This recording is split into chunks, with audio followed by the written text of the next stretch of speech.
একজন সফল রোজাদার হতে, রমজান মাসকে সুন্দরভাবে মূল্যায়নকারী হতে, তাহলে অবশ্যই আপনাকে অশ্লীলতা ছাড়তে হবে, পাপ ছাড়তে হবে, অসৎ কর্ম দুর্নীতি ছাড়তে হবে। রোজা রাখবেন আর দুর্নীতি করবেন, এই দুটো একসাথে চলতেই পারে না। আল্লাহ রাব্বুল আলামিন রোজা রাখার মাহাত্ম্য একটাই উল্লেখ করেছেন, রোজার উদ্দেশ্য আল্লাহ তাআলা শুধু একটাই উল্লেখ করেছেন, আর সেটা হচ্ছে তাকওয়া। আল্লাহ তাআলা বলছেন, তোমাদের উপর হে মুমিনগণ, তোমাদের উপর রোজা ফরজ করা হয়েছে যেমন পূর্ববর্তীদের উপর ফরজ করা হয়েছিল। কারণ কি? আল্লাহ তাআলা উল্লেখ করছেন লাআল্লাকুম তাত্তাকুন, যাতে তোমরা তাকওয়া অবলম্বন করতে পারো।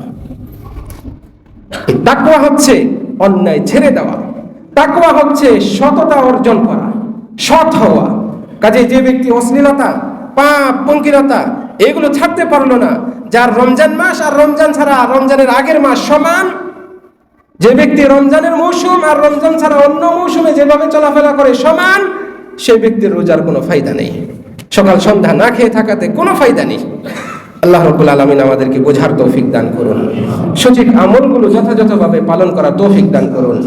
আল্লাহর সন্তুষ্টির জন্য শ্রেষ্ঠ ইবাদতগুলো এই রমজান মাসে আমাদেরকে আমল করার তৌফিক দান করুন।